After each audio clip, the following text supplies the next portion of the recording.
4 na sticker at isang bracelet na homies. Tapos may 200 pesos sa loob. At dito naman, ganun rin, may bracelet, 4 na sticker, tapos may 200. So mga ka-homies, paunahan na nga lang makakuha nito sa itatago ko. At so mga ka-homies, sa mga hindi naman makakakita, makakahanap o makakatagpo na itong itatago natin, huwag kayong mawala ng pag-asa dahil meron ulit akong itatago na t-shirt. At sa mga hindi pa rin makakatanggap nito or makakakuha or makakahanap, naku, huwag pa rin kayo mawawala ng pag-asa mga ka-homies kasi ito po ang aking Gcash. Ngayon, isend nyo po sa akin na nakafollow kayo. Isend nyo sa akin yung Gcash number ninyo, then sesendan ko kayo mga ka-homies.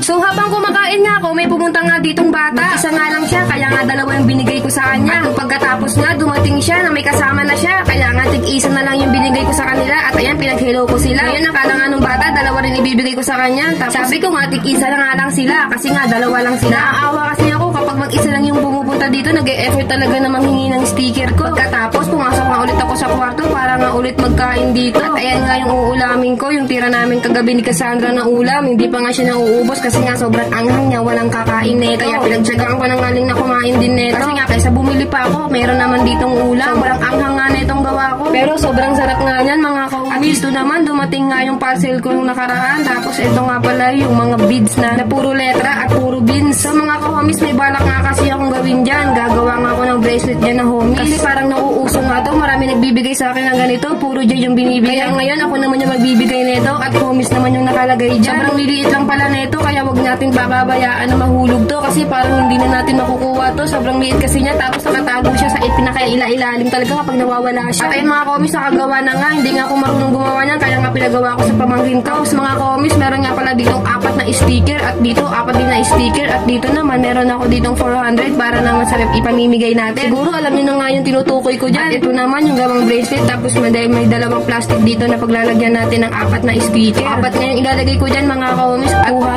200 nga yan mga komis. So sa mga makakakuha nga nito ay i-PM ako, i-message ako at isend yung nakuha nila. Kasi kapag nalaman ko na kayo ang nakakuha nito, hindi lang yan ibibigay ko sa inyo, may ibibigay pa ako sa email. Pa-surprise lang yan. Pero clue, uy, sinusuot sa ulo. Ano kaya yun? Hindi yun sombrero. Tapos ayan, nakagawa na nga ako ng isa. Tapos dito naman ilalagay natin yung 4 na sticker. Ayan, nilalagay ko na nga yung isa-isa. Kaya naman, ito naman 200, ilulusit ko nga siya sa may plastic. Tapos ito yung bracelet, ilalagay ko rin siya dito. Kaya nga lang, di ko nga alam kung saan ko siya ilalagay. Lalo at umuulan, baka kasi mabasa. Suggest nga kayo kung saan ko pwede ilagay ito. Ayan na, may clue na.